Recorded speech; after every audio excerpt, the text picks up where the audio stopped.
Sambutan dari Ketua Yayasan SPA Indonesia kepada Bapak Haji RUA Zainal Farani kami persilahkan. Bismillahirrahmanirrahim. Assalamualaikum warahmatullahi wabarakatuh.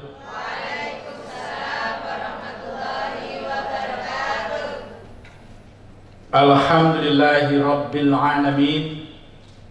Wabihi nasta'inu ala umurid dunya waddin. Asyhadu an la ilaha illallah al-malikul haqqul mubin. Wa asyhadu anna Muhammadan abduhu wa rasuluh al-mab'uts rahmatan lil alamin. Allahumma shalli wa sallim wa barik ala Muhammad wa ala alihi wa ashabihi ajma'in. Apa?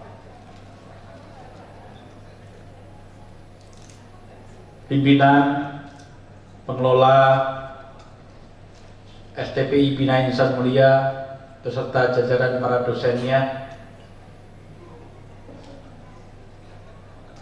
dari koordinator Toko Pertais wilayah 3 Yogyakarta yang alhamdulillah setelah lebih dari 15 tahun mungkin tidak bertemu, malah hari ini bertemu.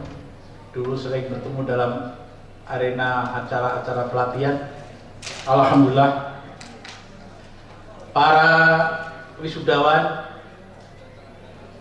tamu undangan, tidak lupa orang tua, suami, istri. Sudah beristri belum yang satu ini? Belum, oh ya, calon istri yang belum kelihatan bentuknya. Sudah ada ya? Calon istrinya sudah ada ya? Oh belum. Hari ini sungguh hari yang indah bagi kita semua. Konon menurut berita yang bisa dipercaya, banyak salon di sekitar wilayah Klaten, Prambanan, Panguan yang tadi pagi buka sebelum subuh.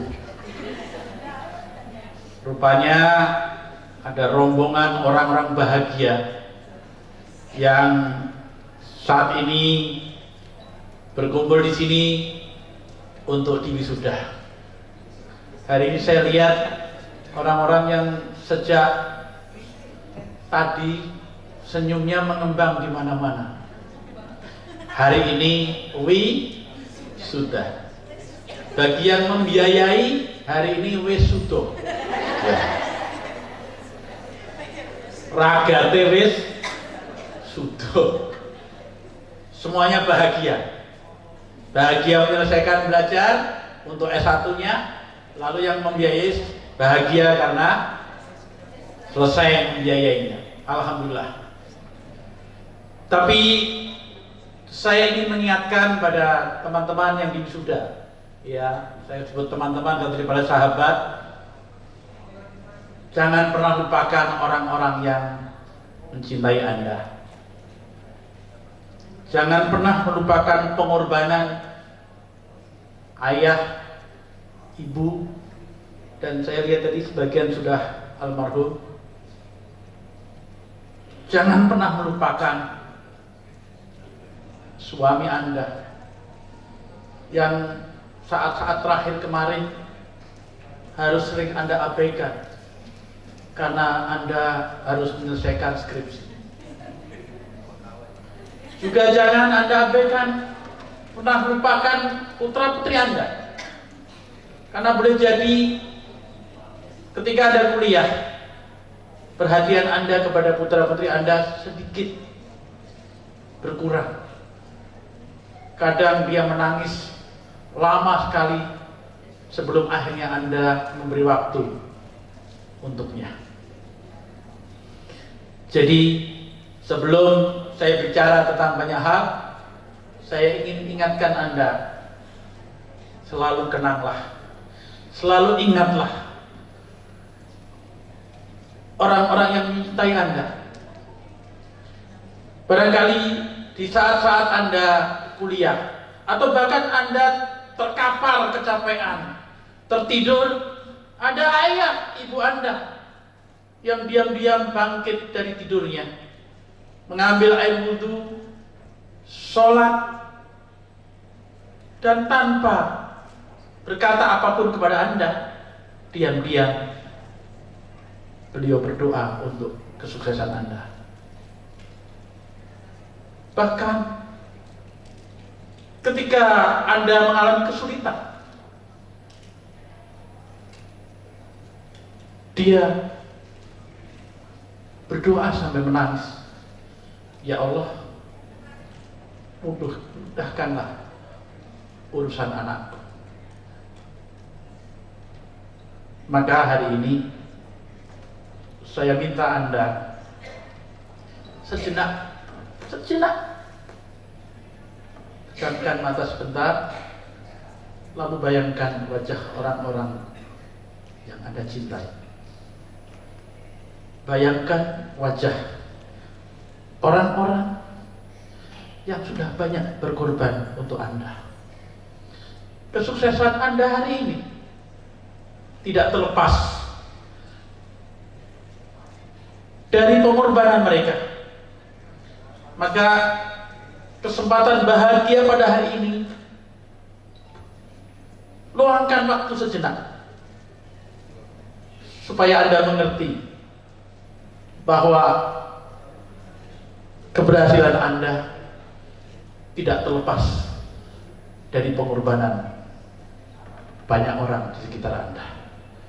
Sekali lagi, pejamkan mata sejenak, lalu Anda boleh memilih wajah-wajah mana yang Anda ingin kenang dengan sungguh-sungguh, dan ucapkan dalam hati Anda ucapan terima kasih seterus-terusnya. Katakan dalam hati Anda, terima kasih, terima kasih.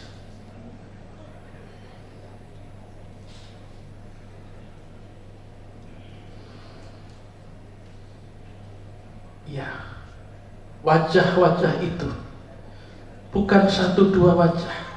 Mungkin ada beberapa wajah yang Anda kenang pagi ini, tapi itu wajah-wajah itulah yang telah banyak berarti dalam hidup Anda. Maka selanjutnya saya ingin meminta ketulusan Anda. Saatnya Anda membahagiakan mereka.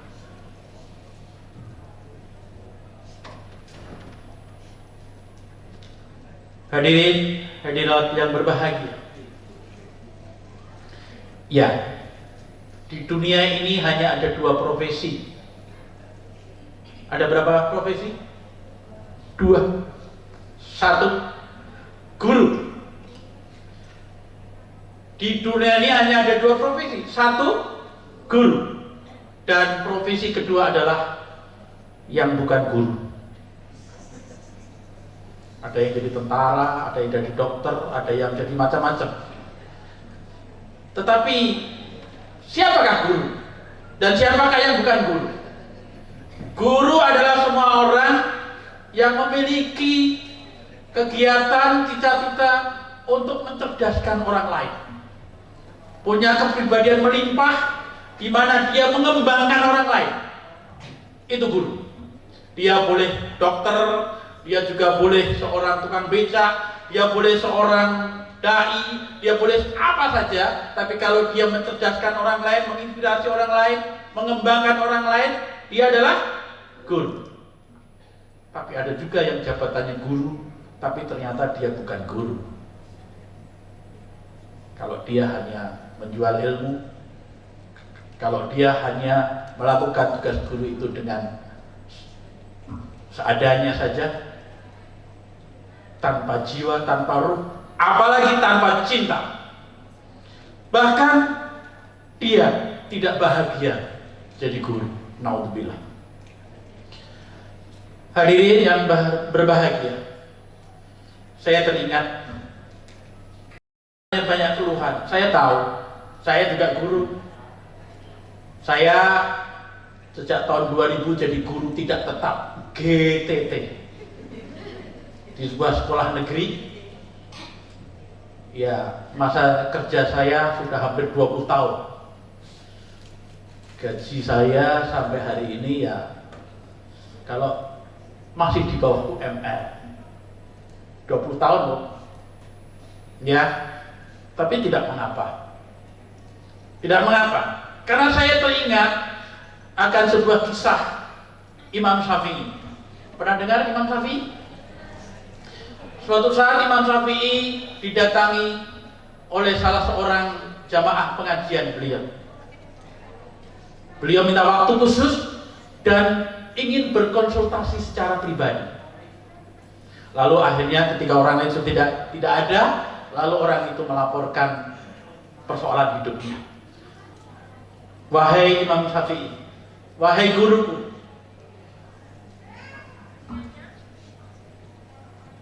aku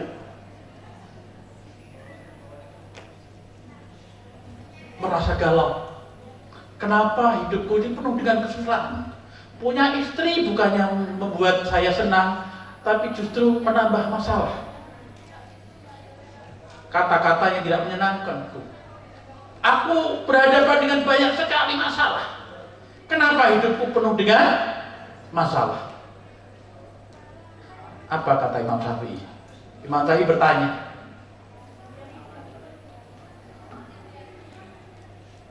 apa pekerjaan? Dia jawab, aku seorang penjaga gudang. Menjaga gudang. Berapa penghasilan? 5 dirham per hari. 5 dirham. Baik. Kalau begitu, datanglah ke majikan. Katakan padanya, mintalah agar gajimu diturunkan. Kaget orang itu. Wah, kok malah diturunkan? Sana, pergi ke majikan. Lalu karena Imam Syafi'i ini gurunya, dia lebih baik aku ikuti guru saya. Maka akhirnya dia datang ke majikannya dan majikan juga kaget. Kok ada karyawan yang minta gajinya diturunkan? Karena nggak enak, ya udah tak turunin. Ini permintaan yang aneh. Dari 5 dirham aku turunkan jadi 4 dirham. Dah kembali dia. Beberapa bulan kemudian dia kembali menghadap Imam Syafi'i. Ya Imam Syafi'i, hidupku tidak berubah. Ya sedikitlah ada perubahan, tapi masih banyak masalah. Istriku juga belum berubah, masih tetap seperti itu. Kalau begitu datanglah ke majikan lagi, minta gajimu diturunkan lagi. Kaget sekali, tapi tetap dijalankan. Dia kembali ke majikannya dan akhirnya gaji ini turunkan lagi. Dengan terheran-heran, majikannya menurunkan dari 4 dirham jadi 3 dirham. Setelah kembali, beberapa bulan kemudian dia kembali kepada Imam Syafi'i dengan senyum-senyum. Wahai Imam Syafi'i, entah apa yang telah terjadi. Beberapa bulan ini rasanya sangat bahagia. Istriku berubah. Banyak hal menjadi membahagiakanku. Padahal uangku berkurang dari 5 dirham menjadi 3 dirham. Tapi semuanya tampak menjadi lebih bahagia. Bisakah engkau menceritakan padaku apa rahasia di balik itu? Lalu Imam Syafi'i menjelaskan, ya, dengan pekerjaanmu itu, gajimu yang 5 dirham itu terlalu banyak. Mestinya gajimu itu ya segitu, itu 3 dirham itu. Nah, karena terlalu banyak, maka yang 2 dirham itu merenggut kebahagiaanmu. Allah menempatkan banyak kesusahan kepadamu.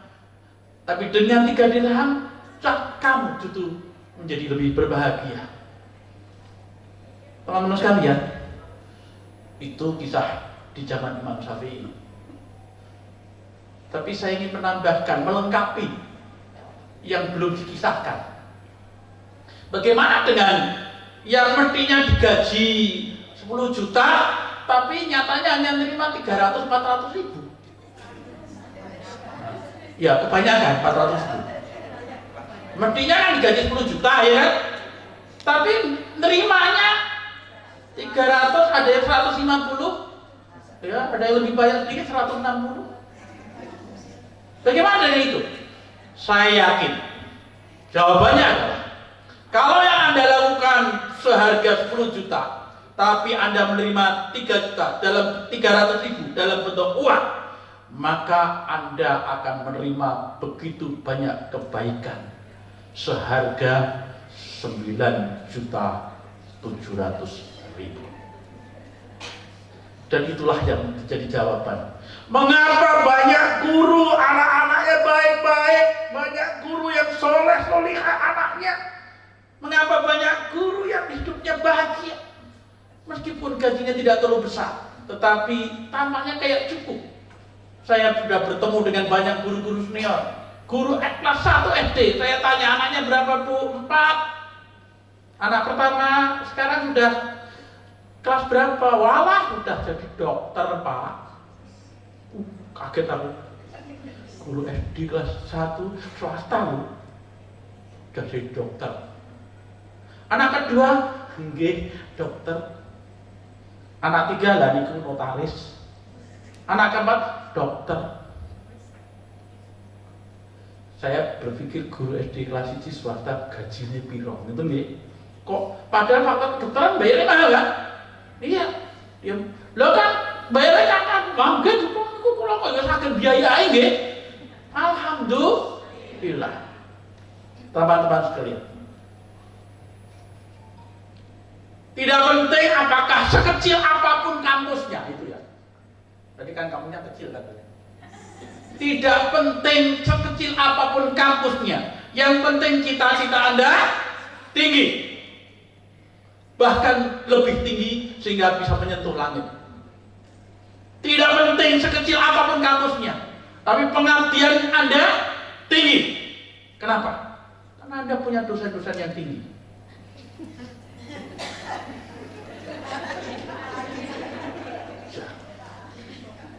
Tidak penting sekecil apapun kampusnya, tapi jiwa Anda besar, cita-cita Anda besar. Dan hanya orang-orang yang memiliki cita-cita besar, jiwa besar itulah yang akan jadi guru-guru sejati dalam kehidupan ini. Dan saya bahagia hari ini karena saya sedang berhadapan dengan guru-guru yang semacam itu. Saya lihat banyak di antara Anda yang sudah besar.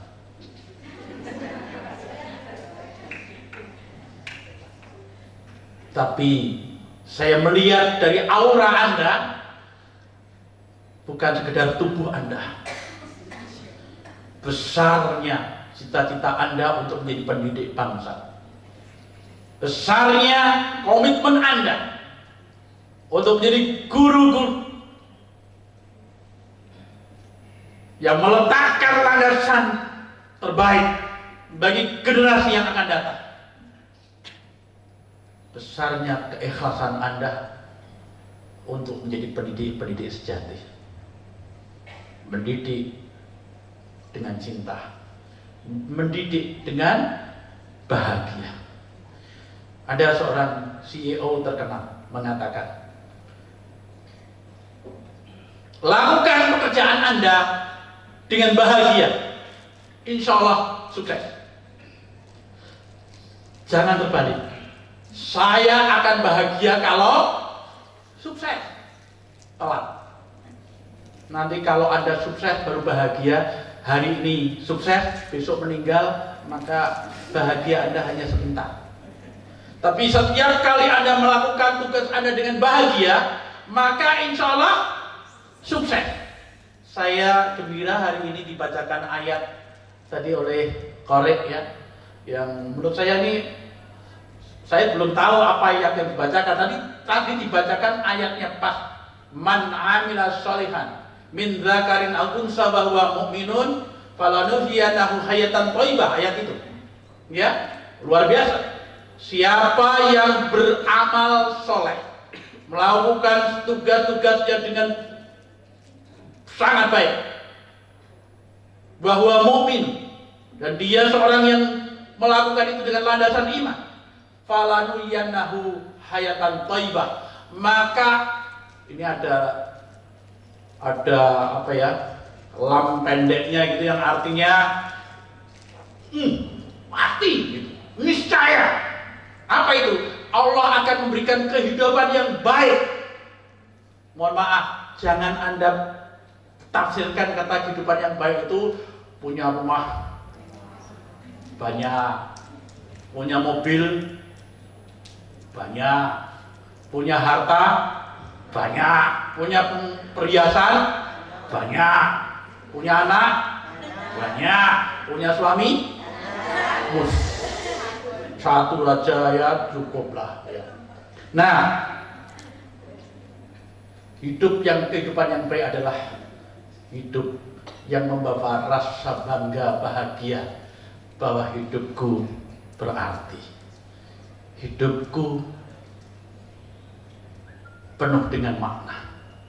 Aku bangga dengan perjalanan hidupku dan insya Allah hidupku akan sampai ke akhirat membawa kebaikan. Allahumma amin. Dengan ini, karena tadi sudah panjang, saya sampaikan tidak terlalu panjang. Selamat pada Anda semua, selamat berjuang. Sekarang saatnya Anda menunjukkan sebagai seorang guru yang benar-benar kreatif, militan, profesional, dan senantiasa kembali ke FTPI karena FTPI selalu. Assalamualaikum warahmatullahi wabarakatuh.